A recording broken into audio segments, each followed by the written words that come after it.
man dama am ci déroulé bu mu def boobu noonu dama déggul mu wax loo xam ne pour man foofu la waroon taxaw tout est fait ou on a l'impression que tout est fait contre votre candidat yéen waa Benno Bokk Yaakaar et pourtant vous semblez approuver ça est-ce que y a pas disons un hiatus à ce niveau? Bachir, moi je crois que tout concourt à conforter notre candidat parce que benn. non yéen ay accuser seen candidat de corruption. Ah non, parce que pas si du rapport tout. bi si. le rapport non de la pas nous. si non Bachir defal ndànk. non Bachir xaaral may ma. waaw le rapport de la commission d'enquête parlementaire cite nommément Amadou Ba actuel premier ministre et candidat de Benno Bokk Yaakaar. waaw mais qui est à l'origine du rapport? mais qui l'a voté? non qui l'a voté non mais dama la wax ne la ceux qui en sont à l'origine ils ne sont pas assez nombreux pour faire passer la résolution. Absolument pas. bu amee rek parce que yéen la. mais on l'assume. mais yéen ça veut dire que yéen on vous êtes en assume train que d'accuser on a votre voté candidat. ah non mais Bachir. vous êtes non Mamadou Gueye yow Non, directeur des domaines vous acceptez qu'on vous accuse de corruption te nga ne waa dañ dem. non pas du tout justement Bachir. Vous êtes pour très man fort, pour man c'est ça la force d'une république. mooy lan moo di ne man su nekkente ne am naa sama candidat ñu tudd ko ci loo xamante ni si lu lënt la. la may war a def et que le candidat est aussi dans cette logique là parce qu'il faut pas oublier que Bachir mais décret bi nga xamante ni si moo acté le rapport le premier ministre l'a contresigné. vous pensez qu'il l'a contresigné? Pouvait-il en être autrement? Ah si. Ah non. Ah si.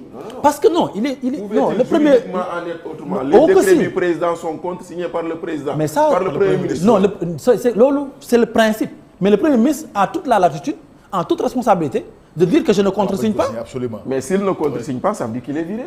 Mais soit mais dans ce c'est cas-là un non acte je veux dire de logique pour logique. Mais logique pour administrativement, logique. il pouvait pas. ah suy Bachir man non, sama kaw table. ñu ngi may soumettre chaque jour des documents xamante ne si peut-être je dis je suis pas d'accord je signe pas. Donc le premier ministre aussi quand il signe en connaissance de cause. D'accord. Et man. Oui. Mamadou Gueye man ñëpp xam nañ sama diggante ak Amadou Ba. C'est un grand frère c'est koo xamante ne si j'ai beaucoup d'affection pour lui et il me le rend bien. Mais man le connaissant je sais que tey suñ ko tuddee ci ay faits très graves de corruption. Lui pour son honneur li koy gënal mooy loolu mu ñu setal ko ci wicc ñu fóot ko mu set wicc. ñu xam ne taqewu ci laale wu ci. Et pour man tey jii nii ñun de Benno Bokk Yaakaar suñu honneur également moom moo di ne suñu candidat yu ma ko tudd nañ ko ci ñu leeral que ne deful dara. Absolument. Parce que buñ demoon dans ces conditions là. Oui. Mais qu'est-ce qu'on va avoir s'il est élu que peut-être dafa corrompre jury pour jàll dafa. on dira président corrupteur. Exactement. Bachir c'est bon. Assane Non, en fait, le Premier ministre, je pense qu'il n'a pas le tempérament pour dire non. Ouais, si genre ça. Ouais, ça, c'est mon avis, quoi. Mais non, C'est mon avis. il sait dire non quand il le faut. Non, mais bon, c'est un peu ça, quoi, parce que il souffre un peu, en fait, il aime souffrir un peu, quoi, je sais pas. Et ça s'appelle du masochisme.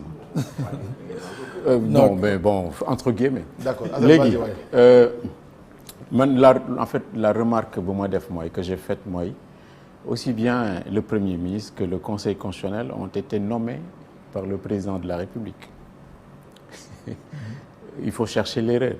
Bu fekkee ñoom ñaar ñëpp dañu leen accuser aussi bien de corrupteur que de corrompu avec tout ça, c'est l'échec du président qui n'aurait pas bien choisi ce qu'il devait choisir. En fait, les choix, d'abord, depuis le début, 2012, ça se pose avec le président, avec la politisation de l'administration, et notamment de ce qu'on appelle les régies financières. Mamadou Gueye, etc. Moom sa trajectoire n'est pas nette. Xam nga membre fondateur de PASTEF, semble-t-il. PASTEF. Chez vous-même, il paraît, il y a eu une réunion au tout début avec tout ça. Ouais. Vous avez un peu zigzagué ak yooyu, après dem nga ci Adjibou, vous avez qui, etc. Vous n'avez pas assez de conviction, me semble-t-il. Ça, c'est des jugements. Bon, c'était un peu la remarque, mais avec beaucoup de respect. Permettez-moi ça. ma dellu si ci benn affaire. moo di ne yow ni ngay waxee dafa mel ni da nga condamné déjà ñi ñu tudd ci rapport yooyu noonu. Or dafa am lu ñuy wax la présomption d'innocence. tey jii nii. amu ci kenn si ñu fi tudd ñoo xam ne mën nañu wax ne liñ leen tuumaal ñoom ñoo ko def.